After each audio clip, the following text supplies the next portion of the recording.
Hello, thanks for joining us on Chasing the Dollar, brought to you by Sportingbet. Ben Damon here alongside Adam Pengilly. Adam, good win last week with your best bet. Any joy this week, do you think? Yeah, best bet wasn't too bad last week, Ben, with Rue De Kahn. It's an interesting little program at Wentworth Park. Obviously, most of the focus is down in the Meadows with the Australian Cup. Looking forward to see how Cawbourne Looney goes on Saturday night at Wentworth Park. Can she run sub 42 seconds? And we've got a smart one in the first leg of the quaddie in Addison Road. So hopefully we can find a few winners for the punters out there. Yeah, we hope so. We'll kick it off with the first leg of the quaddie. This is race number 5 at Wentworth Park on Saturday night.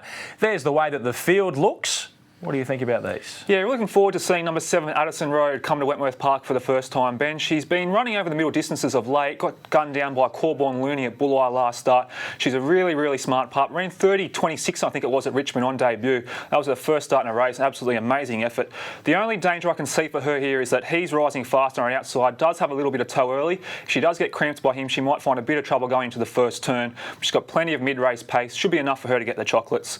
Number 3, Zipping Delta, goes in for second, sharply down in grade on recent efforts. She did make the National Futurity final, went down to the Meadows for a heat and final series and failed in the heat there. Her racing pattern's going to work against her most time because she's slow out of the boxes and always gets back in her races, but there's not a whole lot of early speed in this race, which should suit. She's the main danger to mine. Number 2, Where's My Honeymoon, goes in for third. Has run sub 30 seconds at Wenny before, has a chance in this race. And number 4, Nagini, goes in for fourth. My numbers 7, 3, 2 and 4.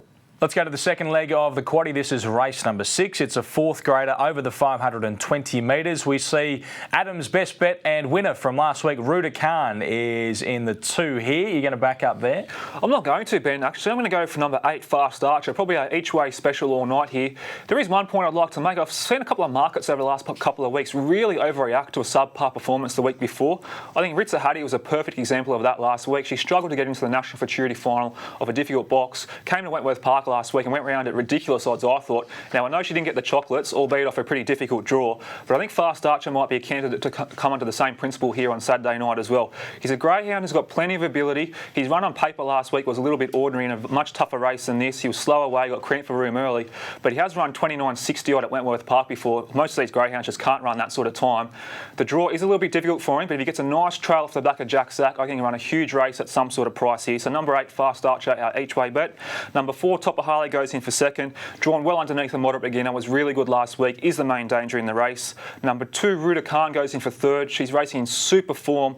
I think she's going to find a level in the market here, so I've only put her in for third. And number 7, Jack Sack, is for your multiple players. My numbers are 8, 4, 2 and 7. Well, that'll take us to the feature race on the program. It is race number 7. It is the Sportingbet Stayers Series Final, and it's worth $15,000 to the winner as well. Now, Cawbourne Looney, you were all over it last week. You're going again. Yeah, I am, Ben. I reckon if Jodie and Andy Lord were handpicking a box draw, this is exactly what they would have come up with here. The 4 greyhounds on the outside all have a little bit of early toe. Cawbourne Looney's drawn in between some absolute dawdlers. I think she just wins this race. She's going to be at rock bottom odds. She's got plenty of early speed. Should be able to unleash mid-race and she'll win, and I expect her to win handsomely. The price won't be great, but she's a great bet for mine. Number 1, Miss Fiction, goes in for second. The knockout for mine. Probably the Quinella dog in the race as well. She's got absolutely no early speed in the first 50 metres, but Cawbourne Looney could clear a path for her. And if there's any trouble on the outside, she might be able to punch up along the rail and unleash late. So she goes in for second. Number 8, Set to Shine, goes in for third. A greyhound who can run the times that Cawbourne Looney is capable of, but she's drawn pretty awkwardly for mine in this race. And number 6, Eleazar, was superb last week, but drawn a little bit awkwardly for mine as well. So my numbers are 2, 1, 8 and 6. And the last leg of the quaddie is race 8 on the program. This is over the 520 metres as well. Let's have a look at the field for this one. Pretty tough looking race on paper, you would think, but you like one? Yeah, it is a really tricky race, Ben. I'm leaning towards number 3, Frosty Vintage here, who resumes after canning into the running rail in the heat of the Gosford Gold Cup. I only have to go through her form to get an idea of what impression Craig Chapello has of her. She's running the Vic Peters final, running the St Ledger final, went to the Gosford Gold Cup in the heat of that series, so she does have plenty of ability. Now, she resumes off a little spell, but if she's up to the mark, and I'm expecting she will be, she's got enough early speed to hold some of these out lead and pinch the race on the arm here. So number 3, Frosty Vintage, is my top pick. I thought number 8, Cloud 10, could be a big improver here. He's improving with each run. Last week he was desperately unlucky to run second to double trigger when he got held up on the home turn. He might have stretched that greyhound in the last 20 or 30 metres, so it'll be interesting to see how he goes from box 8 on Saturday night.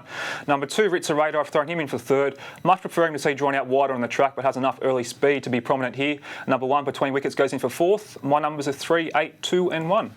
All right, Adam, time to get your best bet on the program. Race 3, number 3, Ben, Belfast Kaiser. Will be fairly short in the market, but I think he should win a fairly common race. Okay, and what about the value? Like I mentioned earlier in the quaddie legs, race 6, number 8, Fast Archer. If he steps cleanly, I reckon he can run some sort of race at a price for us as well.